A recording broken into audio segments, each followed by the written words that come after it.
Young একটা ছেলে, young energetic. হঠাৎ করে দেখি সে লুটিয়ে পড়েছে, বুঝতে পারি নাই। একটু পরে দেখি যে তার মাথা থেকে মগজটা তার পাশে পড়ে গেছে, গল গল করে রক্ত রাস্তার দিকে পড়ে যাচ্ছে, তার মুখে তখনও মাস্ক। তো মানুষ আছে না যে কিংকর্তব্য বিমূঢ় হয়ে যায়, তখন আমি সিদ্ধান্ত নিতে পারছিলাম না যে আমি ওনার কাছে যাব নাকি আমি বাসার দিকে যাব। আমি স্থির হয়ে দাঁড়াই আছি যে এক সেকেন্ডের পার্থক্য না, যে একটা ছেলে গল গল করে রক্ত পড়ছে, তার মস্তিষ্কটা মাথার পাশে, একদম পুরো মস্তিষ্কটা, এবং একটা দেহ পড়ে আছে। আমি তার কাছেও যেতে পারছি না, আমি বাসাও ফিরে যেতে পারছি না, আমি দাঁড়িয়ে আছি হতভম্ব হয়ে। গত 10 বছরে বাংলাদেশে ফ্যাসিবাদের বিরুদ্ধে যতগুলো লড়াই হয়েছে, মানে আমি ধরেন এমন হয়েছে যে মানে বিএনপির এমন কোনো বড় সমাবেশ নাই যেটাতে আমি জয়েন করিনি, কিন্তু আমি কিন্তু বিএনপির কর্মী না। এর কারণ হলো আমি মনে করেছি যে ফ্যাসিবাদের বিরুদ্ধে যত সংগ্রাম হবে প্রত্যেকটা থাকা মানুষের দায়িত্ব। এবং সর্বশেষ বলি, সম্ভবত আর বিএনপি এবার ইলেকশনের আগে, মানে 2024-এ যে ইলেকশনটা হলো তার আগে যে নয়াপল্টনের সামনে সব থেকে বড় সমাবেশটা করে, যেটাকে আওয়ামী লীগ হামলা করে তারপরে ভণ্ডুল করে দিল, লক্ষ লক্ষ মানুষ এসেছে, এবং তার আগে পাশে জামাতও করেছে। সেই দিন হামলার সময় আমি এবং আমার বন্ধুরা ঠিক বিএনপির স্টেজের সামনে। আমার মনে আছে সেই হামলা হওয়ার পরেও 1 ঘন্টা আমরা দাঁড়িয়েছিলাম যে বিএনপির সিনিয়র কোনো একজন নেতা এসে বলে কিনা চলো মিছিল দিব, এবং আমরা সেই রকম অবস্থানে ছিলাম যে একটা মিছিল নিয়ে যদি আমরা ঘুরে দাঁড়াতে পারতাম তখন সিনিয়রই চেঞ্জ হয়ে যেত।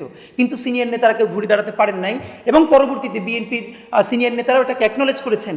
সেদিন আমাদেরকে জীবনের ভয় পেয়ে বসেছিল, আমরা যদি ঘুরে দাঁড়াতে পারতাম তাহলে একটা অন্য কিছু হতে পারতো। এই কথাটা এই জন্য বললাম যে জুলাইয়ে আমার একটা ব্যাপার হলো, সত্যি কথা, যখন এটা কোটা আন্দোলন হিসেবে চলে, এবার আমি রাগ করে এইবারের কোটা আন্দোলনের সময় আমি জড়িত হই নাই।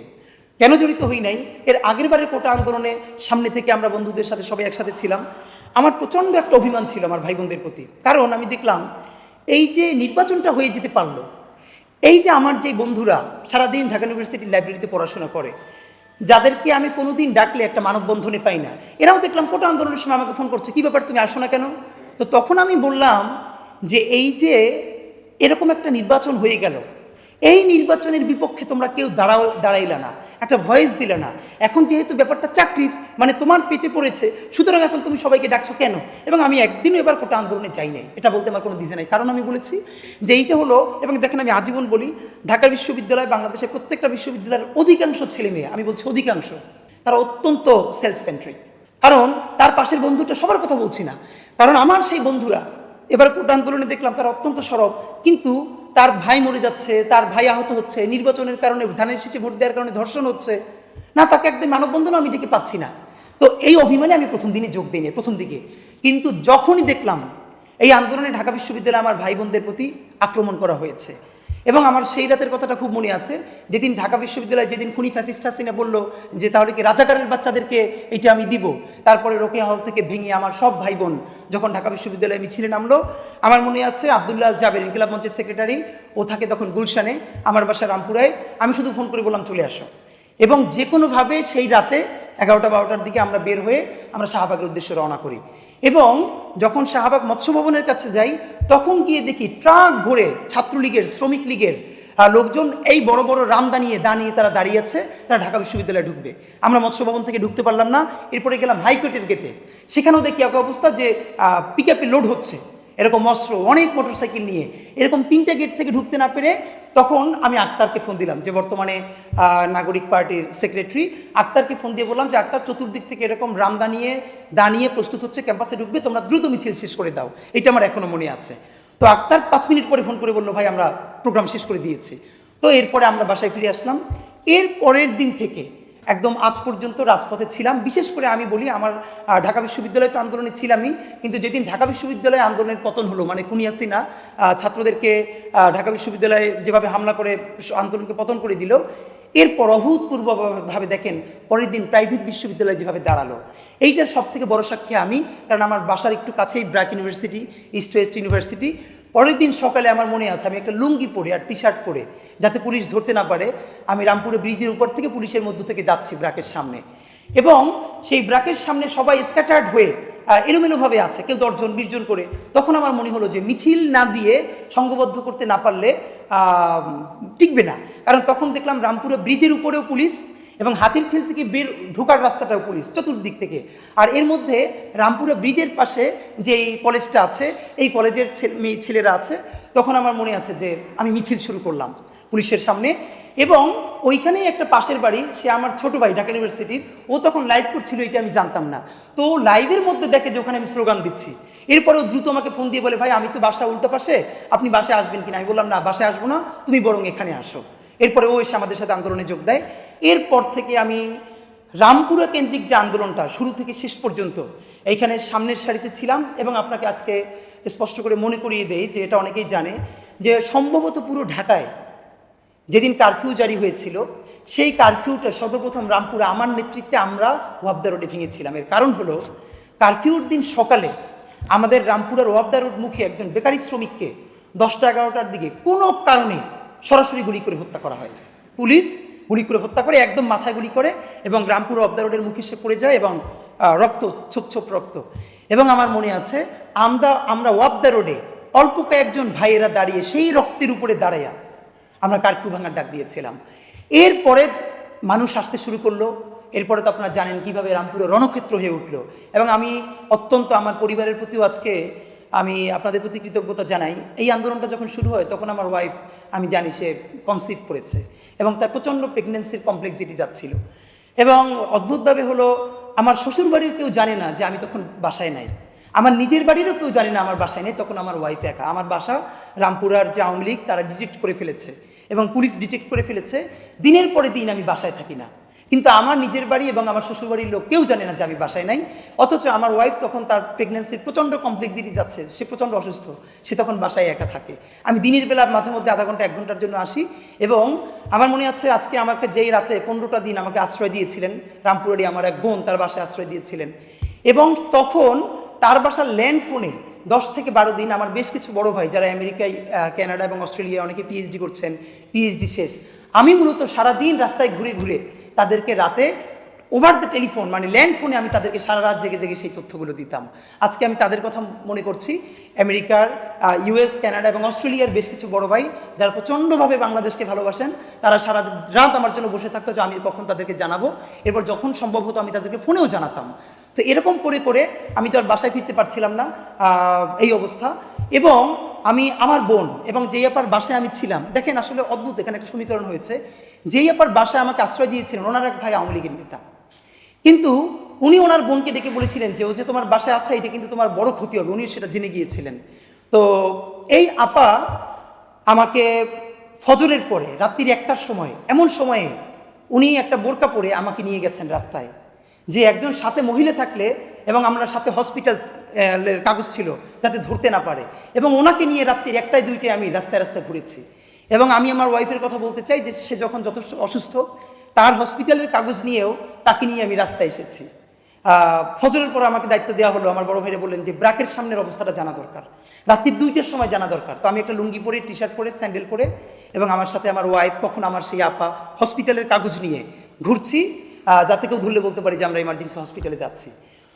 আসলে এই দিনগুলো চালন করলে বুঝতে পারি না যে কি। এবং সব থেকে ভয়াবহ, আমি যেদিন ঠিক করলাম যে আমি আসলে জীবন থাকতে আমি ঘরে ফিরবো না, এর একটা বড় কারণ রামপুরায়, এটা অনেকেই আমার সাথে সাক্ষী, আমরা যখন মিছিল দিচ্ছি রামপুরা ব্রিজ থেকে ওয়াবদা রোডের মাঝখানে জায়গাটায়, তো আমার থেকে হয়তো 5 ফিট দূরে হবে একটা ভাই, আমরা মিছিল দিচ্ছি। ছেলেটা আমার চেয়ে বয়সে একটু কম হতে পারে বা আমার সমান, প্রচুর ইয়াং একটা ছেলে, ইয়াং এনার্জেটিক, মুখে মাস্ক পরা। হঠাৎ করে দেখি সে লুটিয়ে পড়েছে, বুঝতে পারি নাই। একটু পরে দেখি যে তার মাথা থেকে জাস্ট মগজটা তার পাশে পড়ে গেছে, গল গল করে রক্ত রাস্তার দিকে পড়ে যাচ্ছে, তার মুখে তখনও মাস্ক। তো মানুষ আছে না যে কিংকর্তব্য বিমূঢ় হয়ে যায়, তখন আমি সিদ্ধান্ত নিতে পারছিলাম না যে আমি ওনার কাছে যাব নাকি আমি বাসার দিকে যাব। আমি স্থির হয়ে দাঁড়াই আছি যে 1 সেকেন্ডের পার্থক্য না, যে একটা ছেলে গল গল করে রক্ত পড়ছে, তার মস্তিষ্কটা মাথার পাশে, একদম পুরো মস্তিষ্কটা, এবং একটা দেহ পড়ে আছে। আমি তার কাছেও যেতে পারছি না, আমি বাসাও ফিরে যেতে পারছি না, আমি দাঁড়িয়ে আছি হতভম্ব হয়ে। এরপরে আমার পরিচিত 2 ভাই এসে দ্রুত আমাকে টেনে নিয়ে যায়। এবং আপনাদেরকে মনে করিয়ে দেয় যে আমি যে লাল জুলাই গানটা লিখেছিলাম, আপনারা অনেকেই জানেন যে অস্ট্রেলিয়ার অ্যাক্টিভিস্ট রাহাত শান্তনু ভাই, এই লোকটার কথা না বললে না। এই আন্দোলনের শেষের 15টা দিন, প্রত্যেকটা দিন রাতে আমাকে ফোন করতেন রাহাত শান্তনু ভাই, যিনি অস্ট্রেলিয়ার বড় অ্যাক্টিভিস্ট, এবং উনি একমাত্র লোক যে সারাদিনের মধ্যে একবার বলতেন যে তুমি তোমার ওয়াইফের খবর ভুলে যেও না। তো ওনার কথা আমি এখন মনে করছি। তো উনি আমাকে ফোন করে বললেন যে তুমি একটা র্যাপ গান লেখো। আমি তো সাধারণত জানেন আমি কবিতা লিখি, আমার কবিতার বই বের হয়েছে। তো আমি বললাম ভাই আমি তো র্যাপ গান কখনো লিখি নাই। বলে না তুমি লেখো, তুমি পারবা। তো আমার প্রচণ্ড তাড়া হচ্ছিল যে আমি চাচ্ছিলাম যে এই আমি যা রাস্তায় দেখছি এই আন্দোলন তো এই স্মৃতি তো সব নষ্ট করে দেওয়া হবে, এই ন্যারেটিভকে মিথ্যা বলা হবে, সুতরাং আমি কিছু লিখে রাখি। আমি বারবার চেষ্টা করছি, আমি কিচ্ছু লিখতে পারছিলাম না, আমি স্টাক হয়েছিলাম। তখন হঠাৎ করে ভাই উনি যখন ফোন করে বললেন যে তোমাকে একটা র্যাপ লিখতে হবে, আমি 2বার বসলাম, আমি দেখি কিচ্ছু মাথা থেকে আসলাম না। ভাইকে আবার ফোন দিয়ে বললাম ভাই আমি তো কখনো র্যাপ লিখি না, আমি পারি না। তখন উনি আমাকে দারুণ ট্যাক্টফুলি হ্যান্ডেল করলেন। উনি বললেন কি আচ্ছা শোনো, তোমার গান লিখতে হবে না, তুমি তো এই গত 10 দিন ধরে রক্তের মধ্যে দাঁড়িয়ে আছো। কারণ আমি যা দেখতাম প্রতিদিন ওনাকে এসে বলতাম যে ভাই আমি আমার সামনে দেখতেছি কি হচ্ছে। তখন উনি বললো তোমার কোনো গান লেখা লাগবে না, তুমি ধরো আজ থেকে 50 বছর পর বাংলাদেশের মানুষ জানবে না আজকে কি হয়েছে, তুমি ইতিহাস লেখো, তুমি কি দেখছো, তুমি কিসের মধ্যে দাঁড়িয়ে আছো সেইটা লেখো, তাতে গান হলে হোক না হলে না হোক। এই যখন আমাকে বললো আমি লিখতে শুরু করলাম। আমি কি দেখেছি অদ্ভুত ব্যাপার, 1 ঘন্টা পরে আমি যা লিখলাম, এরপরে আমি দেখলাম যে আমার সারা শরীর কাঁপছে, আমি কান্না করছি। এবং ভাইকে আমি পাঠানোর পরে উনি আমাকে বলল তুমি তো আমাদের রাবণ মিয়া। এই কথাটা আমার মনে আছে, কারণ আমি এটা গান হয়ে উঠবে কি উঠবে না এটা আমার চিন্তা ছিল না, আমার মাথায় ছিল। আমি যা দেখেছি এর মধ্যে এরকম আছে লেখা, আপনারা জানেন যে হাতটা আছে পাটা নাই, পা আছে তো হাতটা নাই, আঙুলগুলো কাইটা পড়ছে, আমার বলার শক্তি নাই, মরার আগে আমার আর কি দেখাইবা খোদা, হইতে পারো এই ডাইনিটা কোন নমরুদের চোদা। এটা কিন্তু আমার গানের লাইনের মধ্যে আছে। আপনাদের মাধ্যমে জানাই ইউটিউবে লাল জুলাই গানটা সার্চ দিলেই এটা পাওয়া যাবে। জুলাই নিয়ে এখন পর্যন্ত এরকম গান দ্বিতীয়টা হয় নাই, প্রত্যেকটা মানুষ অসুস্থ হয়ে যাবে। আর এই গানের একটা লাইন আমি বাহির থেকে চিন্তা করি নাই, ঠিক আমি যেই রক্তের মধ্যে দাঁড়াইছিলাম, আমি যা দেখেছি যে এপিসিতে মুখটা পিষে দিচ্ছে, মুখ থেতরে দিচ্ছে, মুখ থেকে দেখা চিনা যাচ্ছে না, হাতটা কাইটে পড়তেছে, হাত আছে পা নাই, পা আছে হাতটা নাই, আপনি নিতে পারবেন না। আমি আপনাকে বলি ভাই এই আন্দোলনের পরে 3-4 মাস রাতে আমি চিৎকার করে উঠছি ঘুমের মধ্যে। আমার মনে হয়েছে যে এইগুলো আমার সামনে এখন ভাসতেছে। তো এই গানটা শুনলে এখনো আমি কেঁপে উঠি। আপনাদেরকে অনুরোধ করি যে লাল জুলাই গানটা, এটা আমার লেখা, ইনকিলাব মঞ্চের ফিচারিং, আপনারা প্লিজ শুনবেন। তো এই হয়ে হয়ে তো বাংলাদেশ স্বাধীন হয়ে গেল। তো এই কথা যদি আমরা বলতে শুরু করি আমি জানি না কত দিন কত ঘন্টা পর বলতে পারবো। তো এইগুলো ডকুমেন্টেড হওয়া উচিত। আর রামপুরের শুধু একটা সব থেকে ছোটো ঘটনা এইমাত্র মনে পড়লো, আমাদেরকে অফ দ্য রোডে যখন টিয়ার সেল মারলো, হঠাৎ করে আমাদের চক্ষু মুখ বন্ধ হয়ে যাচ্ছে। তখন 8 থেকে 10 তলা একটা ফ্ল্যাট, আসলে মানুষ কিভাবে আন্দোলনের জন্য দিছে দেখেন। তো আপনারা জানেন যে টিয়ার সেলে যখন ধোয়া হয় তখন আগুন ধরে সামনে কিছু রাখলে টিয়ার সেলের ঝাঁজটা কেটে যায়। হঠাৎ করে দেখলাম এক বোন বা মা হবে 6 না 7 তলা থেকে হঠাৎ করে অনেকগুলো বই ফেলতেছেন আমাদের সামনে। তো খুলে দেখি এগুলো ওনার বাচ্চার নতুন বই, মানে উনি কোনো পুরনো বই এনে পাঠাবেন আমাদের জন্য সেটাও না, হঠাৎ করে টেবিলের সামনে যে বইগুলো পেয়েছে সেইগুলো ছুরি ফেলতেছে, আমরা দ্রুত যেন আগুন ধরে আমাদের সামনে ধরতে পারি। এরকম হাজার হাজার গল্প আমি আমাদের ভাইয়েরা যারা একসাথে রামপুরে আন্দোলন করেছি তারা সেই সময়ের সাক্ষী। আমার মনে হয় রাষ্ট্রের উদ্যোগে, প্রত্যেকটা কর্পোরেট হাউসের পত্রিকার উদ্যোগে এই গল্পগুলোকে সংকলিত করা উচিত। আপনারা জানেন ইনকিলাব মঞ্চ থেকে আমরা একটা উদ্যোগ নিয়েছি। প্রথমত এই যে হাজার হাজার গ্রাফিতি, যেই গ্রাফিতিগুলো মুছে দেওয়া হয়েছে, আমরা উদ্যোগ নিয়ে আবার সেই গ্রাফিতিগুলো অনেক জায়গায় এঁকেছি। দেখেন একটা গ্রাফিতি আঁকতে লাগে 1 দিন, মুছতে লাগে 10 মিনিট, আবারও মুছে দেওয়া হচ্ছে। তো আমরা ইনকিলাব মঞ্চ উদ্যোগ নিয়ে জুলাইয়ের গ্রাফিতিও গাইল সমগ্র এই নামে বড় একটা সংকলন করেছি। এখানে সারা বাংলাদেশের যত গ্রাফিতি আছে সেই গ্রাফিতির একটা করে ছবি আমরা প্রায় 5 শতাধিক গ্রাফিতি সংকলন করেছি এবং এটা 21শে বইমেলা আমাদের ইনকিলাব মঞ্চের স্টলে আমরা উদ্বোধন করেছি। আপনারা চাইলে এটা আমরা এই জন্য বলি যে ইতিহাসকে সংরক্ষণ করার জন্য এটা আমাদের রাখা জরুরি। আর একটা আপনাদেরকে জানাই যে জাতিসংঘ 114 পৃষ্ঠার যে প্রতিবেদন দিয়েছে এই জুলাই গণহত্যা নিয়ে আওয়ামী লীগের বিরুদ্ধে, এটাও ইনকিলাব মঞ্চ থেকে আমরা ইতিমধ্যে অনুবাদ করেছি এবং সেটা আমরা ইনশাল্লাহ বাংলাদেশের মানুষের জন্য আনবো।